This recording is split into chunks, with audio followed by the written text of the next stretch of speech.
Oh, I know. Like being in space changes. Like you like that. Yes. Well, you can shower. I had a task, so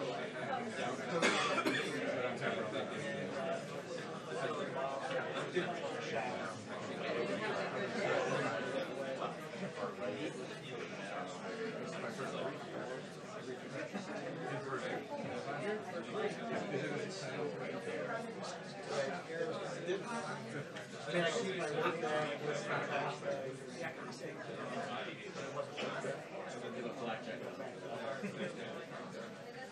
I had a pin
My understanding is that this is it's kind of like just do their sweep and make sure that we're getting to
With the 2 o'clock meeting?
We gotta do something. Right. So the Russians, and before I go in, just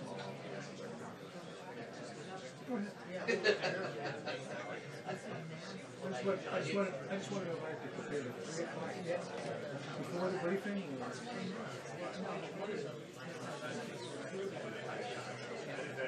goes in with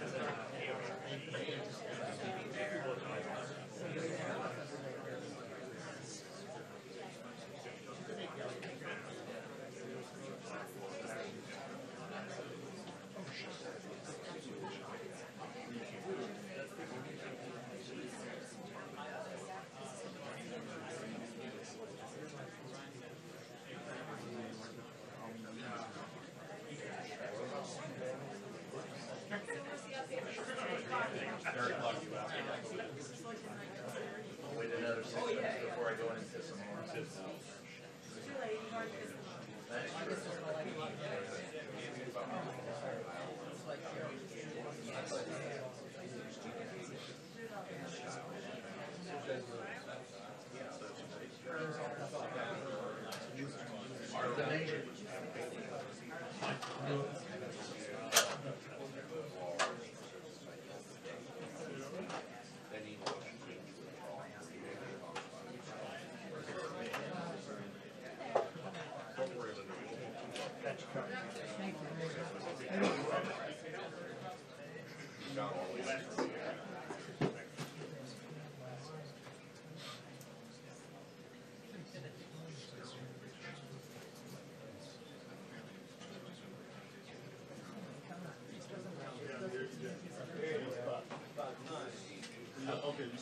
How'd that life go?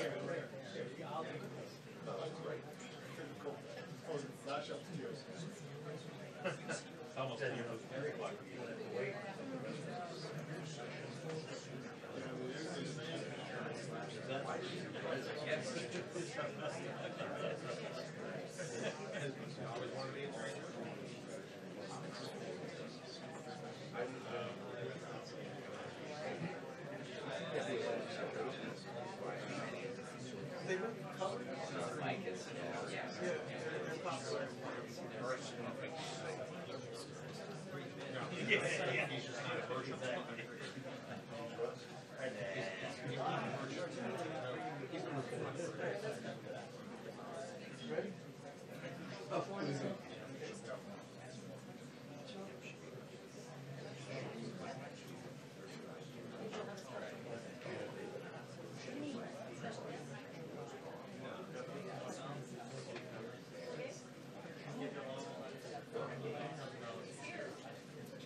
Yeah,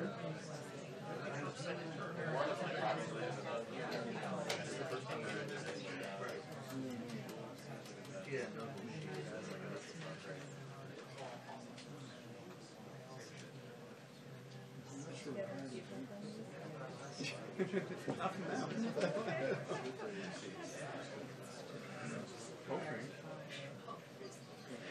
I'm taking the most expansive view of energy.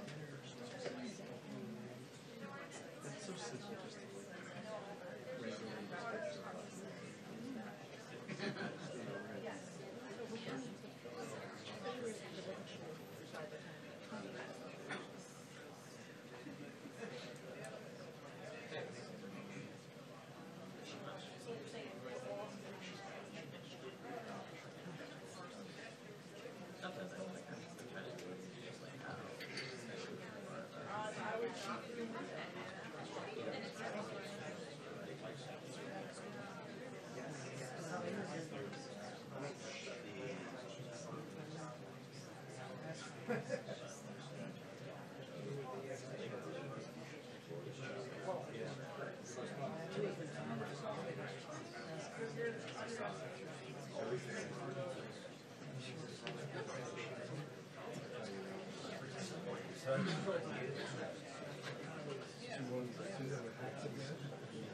They switched back to regular programming.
One time I still have the picture.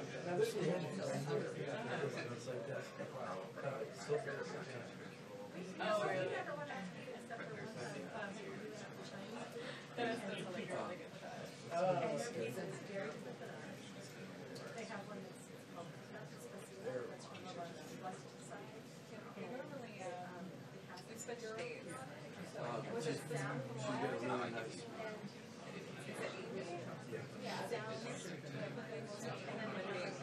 She's always smiling. Yeah, so she's not like smiling, she's just the kind of really nice, but she's very, very she is.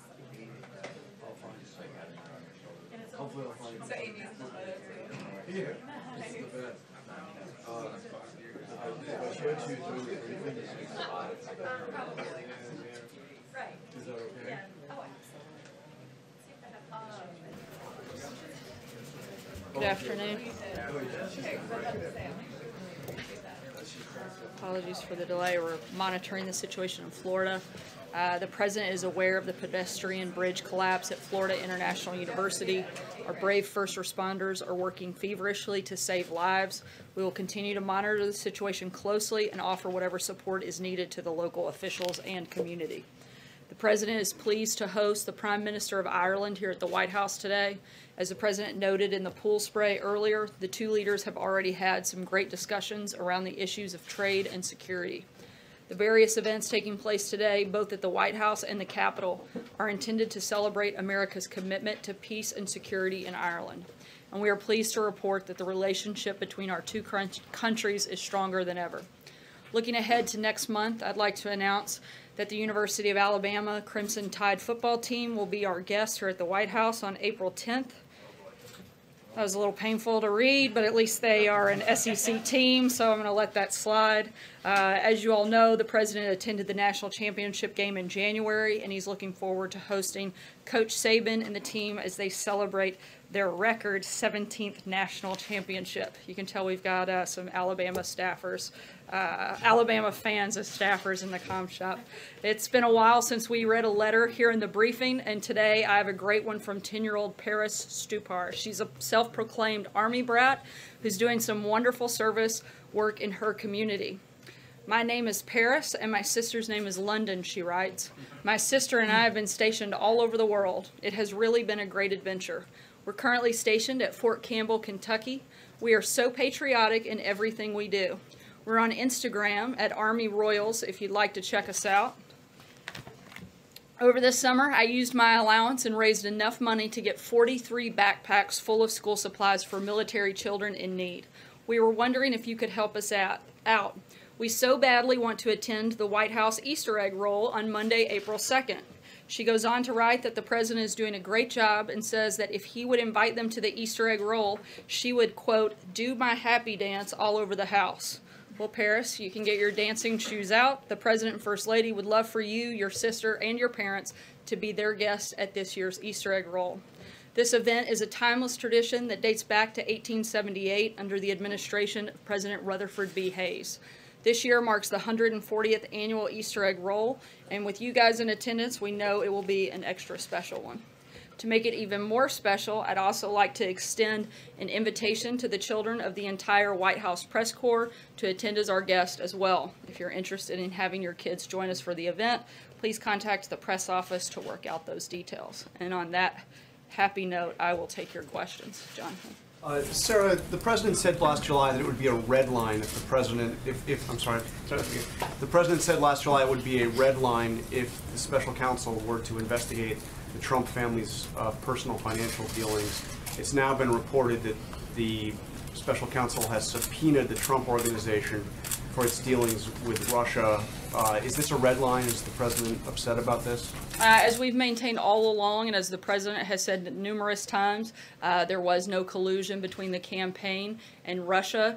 For specific questions regarding the Trump organization, I would refer you to them. What is that statement the President made in that interview back in July still stand, that it would be a red line for the special counsel to be investigating the Trump? We're going to continue to fully cooperate out of respect for the special counsel. We're not going to comment for any specific questions about the Trump organization. I'd refer you there. And if I can just ask you about the poison attack in Great Britain, The president's now said he believes that it looks like Putin authorized it, that it looks like the Russians did this. What will be the response? Will Russia pay a price? Will the United States make Russia pay a price for doing this? Look, the United States, as we have said all along, stands in solidarity with its closest ally, the United Kingdom. We share the United Kingdom's assessment that Russia is responsible for the reckless nerve agent attack on British citizen and his daughter, and the United States is working together with our allies and partners to ensure that this kind of abhorrent attack does not happen again. For anything further, we'll keep you posted. Phil? Yeah, Sarah, in the past week, the Secretary of State's been fired, the top economic advisor's been replaced, the president's personal assistant lost his clearance and was escorted out of the building. The president's hinted that more changes are going to come, and is there any concern in the White House that this creates an air of chaos or instability that leaves the U.S. vulnerable, especially as President Trump's preparing to sit down with Kim Jong-un of North Korea? Certainly don't think there are any vulnerabilities here. The president wants to make sure that he has the right people in the right places for the right time. As we move forward into this year, we've had an incredibly successful year. The results of the last year don't lie, and as we look at new successes that we're focused on, the president wants to make sure he has the right people in those places. For instance, like Director Pompeo and Deputy Director Gina Haspel that he's nominated to lead the CIA. When do you think the changes will end? When will he have everybody in place? Look, as you move through an administration, you have different priorities that you're focused on and different people that are going to lead those efforts and lead those priorities. So you may have changes from time to time. The president is committed, though, to making sure he has the right people in the right place at the right time. John? What's the White House response, Sarah, to criticisms from Capitol Hill on Gina Haspel's involvement with the CIA black site operations in the early 2000s? Look, the president is incredibly proud of his nominee. She's highly qualified, highly recommended, highly respected from both sides of the aisle, particularly within the intelligence community. I would point you to some people that are not usually those that often sing praises of the president, like Leon Panetta, James Clapper, and others, where they have publicly shown broad support for his nominee. And what's the president's response to Democrats on Capitol Hill who voted for Mike Pompeo for CIA director in his confirmation and are now saying, we're rethinking? I think it sounds like Democrats are trying to play political games with our national security and certainly with our diplomatic efforts, which would be a sad, sad day and a disgrace to this country, and a question that every reporter should ask Democrats what made them change their minds. Mara? I have two questions, one on DACA and one on trade. On DACA, is the president open to something attached to the omnibus spending bill that would extend DACA for a period of time in exchange for wall funding? We're continuing to negotiate what that would look like, and I don't have any specifics at this time, but we do still want to make a good deal, but what's currently being thrown out in the press is not something that we would support. Just wait, and my question about trade, the USTR says that we have a trade surplus with Canada. The president says we don't. How do you reconcile those two things? Well, for one, they're not taking into account some of the additional things like energy and timber that wouldn't be included in those numbers. And once you include those, it shows that there actually is a deficit. John? Are there any other economic indicators that the White House disagrees with that come out from the federal government besides this particular economic indicator? Obviously, the USTR is putting out one number, $12.5 billion surplus. You say that's not accurate. What's your number? I would say it's not complete. There are plenty of things once you take into the full account of all of the trade between the two countries that show that there actually is a deficit between those two. John? I think Sarah has to do, I'm sorry, Sarah. The other thing has to do with a story which appeared first in the Washington Post about an audio portion from a fundraiser the president had in Missouri, in which he said he was not exactly truthful in his conversation with his counterpart from Canada, Prime Minister Trudeau. That's actually not what he said. Can you say what he said? And also I'll let you answer this. Are there other times that the president has had conversations with his counterparts from around the world in which he is not accurate in terms of the conversation that he's having with them? Well, the president was accurate because there is a trade deficit, and that was the point he was making, is that he didn't have to look at the specific figures because he knew that there was a trade deficit, whether they got down into the dollar amount or not. There is a trade deficit between the two countries. I don't have that number right in front of me, but I know that we have it. We'll be happy to provide it to you. John? Thank you, Sarah. Two questions. You talked about Democrats playing political games with the nominations of Director Pompeo and Ms. Haspel to the CIA. Rand Paul came out against both nominations and used some pretty strong language about him. Is Republican Senator Paul playing political games as well? Well, I think the point specific to the question that was being asked, people that had supported Director Pompeo already through the confirmation process. Look, we have two incredibly skilled, very highly qualified individuals that to lead these two agencies. We're very proud of these nominees and fully expect them to both be confirmed. So, Peter? His language, Senator Paul's language, doesn't disturb the White House about the nominees Certainly. at all? As I just said, these are two highly qualified and highly skilled, highly recommended individuals that should be confirmed, and we fully expect that they are. I was referencing a specific question about the hypocrisy of the support for Director Pompeo in previous processes. My other question is that Spain and South Africa both have relatively small steel industries. They also have youth unemployment approaching 50%. Are smaller countries going to have a chance in negotiations to come out ahead where their unemployment won't grow, particularly among the young? As we've said, we're going to have those conversations with specific countries, but the decision will ultimately be made on a national security basis, and that would have to be determined country by country, and I couldn't speak to those two specifically today. Sarah, the President's expressed a willingness to work with Vladimir Putin, and now is evidenced by the sanctions, the DHS and FBI's new information they put out today. There has been more bad behavior by Vladimir Putin and the Russians since President Trump took office. So is Vladimir Putin playing President Trump? Not at all. The president has said in the past that if we can work together to combat world threats on things like North Korea, then we should. But the president has also shown that he's been extremely tough on Russia throughout his administration. And I think particularly you saw that today in the Russia sanctions that were put forward. So is Putin, in simple terms, is Putin a friend or a foe of the United States? I think that's something that Russia is going to have to make that determination. They're going to have to decide whether or not they want to be a good actor or a bad actor. I think you can see from the actions that we've taken up until this point, we're going to be tough on Russia until they decide to change their behavior. Stephen. If I can, on Gina Haspel. Sorry, I'm going to keep moving because I got to get to more of your colleagues. 14, but that's Sorry, okay. I'm going to keep moving. I was going to Sarah, if I could ask, does the President feel that the Justice Department should act by Sunday to fire Andrew McCabe? That's a determination that we would leave up to Attorney General Sessions, but we do think that it is well documented that he has had some very troubling behavior and by most accounts a bad actor and should have some cause for concern, but that would be a determination that DOJ would have to make. He should not receive his full pension as a result of... As I just said, that would be a decision that Department of Justice would have to make.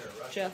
Sir, if I could follow on what John was asking earlier about the red line, just to get some specific clarity on that. The question as asked was about a red line if the finance questions went beyond anything relating to Russia. Does the President still believe, does he draw a distinction, do you know, between a red line on family finances separately from family finances or business finances relating to Russia as it pertains to this case? The President believes very strongly there was no collusion between the Trump campaign and Russia. We're going to continue to cooperate with the special counsel, and for questions specific to the Trump organization, I would refer you to them. Timing. Do you believe that the timing, what does this show about the timing and the speed and drawn-out process of this investigation? The President's attorneys have, repeatedly said this will be over by Thanksgiving, Christmas, into the year. Do you believe this has been drawn out too long? Does the President believe it's been drawn out too long, or is he willing to sit back and wait a bit longer? Look, we've seen just this week the House Intelligence Committee come out and say that they thought there was no collusion. We're going to continue to cooperate with the special counsel, and we look forward to them concluding soon. There's only some Republicans on the committee. It was not the entire committee. It was some Republicans on the committee. In fact, 2 Republicans on the committee said it didn't show that at all. Individuals that have spent a great deal looking at this. Again, we're going to continue to cooperate with the Office of Special Counsel, and we look forward to them coming to the same conclusion. Catherine. So the president's made his commitment to veterans very clear during his time in office and on the campaign, talking about how he wants to take care of them. Does he currently believe that America's veterans are well served by David Shulkin? Look, the president has a large number of individuals that are working hard to make sure that the VA is helping veterans at the best level possible. We're continuing to review if there are anything that we can do to improve on that system, and as we make changes, we'll let you know. Does that include replacing or changing the leadership? I don't have any personnel announcements, but I can tell you that every day we're looking for how we can better the system, whether it's through policy changes or personnel changes, not just at the top level, but across the board. We've already made a number of changes within the personnel and made sure that we're looking at how we can best serve our nation's veterans. David? Thank you, Sarah. One on Russia and one on cabinet member. Is it the Trump administration's own assessment that Russia was behind the nerve gas attack in Salisbury, or are you just adopting the UK's assessment? We're working in close coordination with the United Kingdom. So the U.S. doesn't really have its own position? It hasn't done its own investigation on this yet? We have a position, I've clearly stated, but we're working in conjunction with the United Kingdom on this front. And then a cabinet member, if you will. We've all heard by now that HUD Secretary Carson and his wife picked out a $31,000 dining room set for his office. They only canceled the order when it came out in the press. Is this an appropriate use of taxpayer dollars, and has the president spoken with Secretary Carson about it? Look, this is something we're looking into. I don't have any updates on that front at this point. Sarah? Sarah? Oh, thank you. So the New York Times reported today that the White House has created a working group on North Korea to prepare for the upcoming summit between President Trump and Kim Jong-un. Can you tell us what agencies are involved in this working group, who's chairing it, how often they're meeting, any information you can give us? We're continuing to move forward in this process, but I don't have any new updates or information that we can provide today. And one other, thank you. The president has until tomorrow to sign the Taiwan Travel Act, which says it should be U.S. policy to allow U.S. officials to travel to Taiwan to meet with their counterparts and vice versa. Does the president plan to sign this act, or will he veto it, or allow it to become law automatically? Final decision hasn't been made. We'll keep you guys posted. Trey? Thanks, Sarah. Today, the National Security Advisor, H.R. McMaster, had some strong words for Russia and Iran while speaking at the Holocaust Museum. How much influence did President Trump have on the words of McMaster? And could you give us a little bit of information on the current relationship between the president and his National Security Advisor? The president and General McMaster are continuing to work together to put pressure on Russia to do the right thing. Again, I think you can see what the administration's viewpoint is simply by looking at the actions that we took today by placing new sanctions on Russia. Ask you about the Deputy FBI Director, Andrew McCabe. The president's weighed in numerous times about Mr. McCabe on Twitter. Is the president concerned about the findings of this internal investigation? I know you said he's not commenting on whether or not he should be fired. I said he was leaving that determination to be at the discretion of the Attorney General. Peter? The president signed onto a statement along with France, Germany, and the UK on poisoning. Is that as far as it will go, or does he plan? Is he considering measures that might match what the UK has adopted in terms of diplomatic expulsions? And is there any order been given to intelligence agencies here to look out for similar possible threats on American soil? I can't get into the specifics on any potential threats, but I can tell you that we're going to continue to work with our ally in the United Kingdom, and we'll work in close coordination with them moving forward. We'll keep you posted if any specific actions.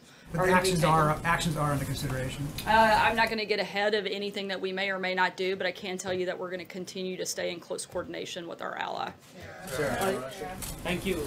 Secretary Clinton was in India recently, where she said that President Trump won the elections because of people looking backward, people who don't want women to succeed, Indian Americans to succeed, and African Americans to progress. What do you have to say on that? I think that's a perfect example of why Hillary Clinton is not in the White House. She is completely disconnected from the American public, and certainly I think shows her disdain for the millions and millions of Americans who came out and voted and supported President Trump and still support him today. George. If I could ask two questions on what the president has said on trade. Twice he's cited the McKinley tariff. Does he view that as a precedent? And I ask that because that tariff pushed consumer prices so high, Republicans lost both houses of Congress and the presidency afterwards. The president's focus is on making sure that we're protecting American industry and American workers. He specifically thinks that it's important that we protect the steel and aluminum industry due to the fact of making sure that we have the ability to still manufacture those goods for the purpose of national security. Can you cite any tariff in the last 150 years that has worked and done what you want to do now? I think we've made progress since the president's announcement just over a week or so ago. I think it's certainly improved the conversations and some of the negotiations that we've had. Last question, Steve? Yes, Sarah. At this fundraiser yesterday in Missouri, the president talking about environmentally unfriendly standards that the Japanese allegedly apply on U.S. Imported automobiles, talked about a bowling ball test where a bowling ball is dropped from 20 feet in the air onto the hood of a car, and if it dents, the car doesn't qualify. He said, this is horrible. I worked in Japan for about 20 years. I covered the automotive industry. I don't recall anything like this. No one we've spoken with in the industry recalls it. Did you speak with the president about this, and where did he get this from? Look, the president's been talking about unfair trade practices for decades. It's not new for him. Part of the reason he was elected was to end unfair trade practices and push for free, fair, and reciprocal trade so American goods can compete in more foreign markets. Obviously, he's joking about this particular test, but it illustrates the creative ways some countries are able to keep American goods out of their markets. Thanks so much, guys. See you tomorrow. What you said